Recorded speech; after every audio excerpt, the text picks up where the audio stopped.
আসসালামু আলাইকুম বন্ধুরা, আশা করি আপনারা সবাই ভালো আছেন এবং সুস্থ আছেন। বন্ধুরা, ব্ল্যাক R15M ইন্দোনেশিয়ান ভার্সন বাইকটির দাম কত সেটা আজকের ভিডিওতে আমি আলোচনা করব।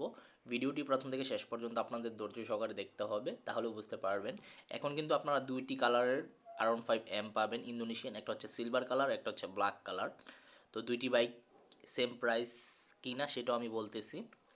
তবে এখনও পর্যন্ত যারা আরমান সারোয়ার ইউটিউব চ্যানেলটি সাবস্ক্রাইব করেন নাই তারা অবশ্যই আরমান সারোয়ার ইউটিউব চ্যানেলটি সাবস্ক্রাইব করে ফেলবেন যেন পরবর্তী আপডেট নোটিফিকেশন পেয়ে যান।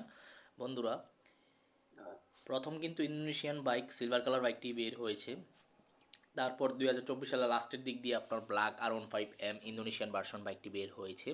তো এখন মানুষের বেশি পছন্দের তালিকায় আছে ব্ল্যাক R15M। আর ইন্দোনেশিয়ান বাইকের বিল কোয়ালিটি পারফরমেন্স কেমন সেটা আপনারা সবাই জানেন, নতুন করে কিছু বলার নাই। বাট বর্তমান পরিস্থিতিতে কিছু কারণে বাইকের প্রাইস যে আকাশচম্বী, প্রাইস দাম শুনলে আপনারা একটু অবাকই হবেন। এখন বর্তমান আস্কিং প্রাইস চাচ্ছে 7,10,000 টাকা।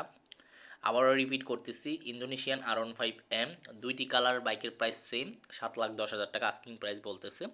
তো আপনারা অবশ্যই 5-6টি শোরুম যাচাই বাছাই করবেন, যেহেতু বাইকের দাম এখন বাড়তি ইন্দোনেশিয়ান বাইকটির ক্ষেত্রে। তো আপনারা 5-6টি শোরুম যাচাই বাছাই করে তারপর বাইক ক্রয় করবেন। ইভেন্ট পাশাপাশি আপনারা সার্ভিস সেন্টার ভালো মানের আছে কিনা সেটাও লক্ষ্য রাখবেন। প্লাস বাইকের মধ্যে কোনো প্রকার দাগ আছে কিনা সেগুলো লক্ষ্য রেখে তারপর বাইক ক্রয় করবেন।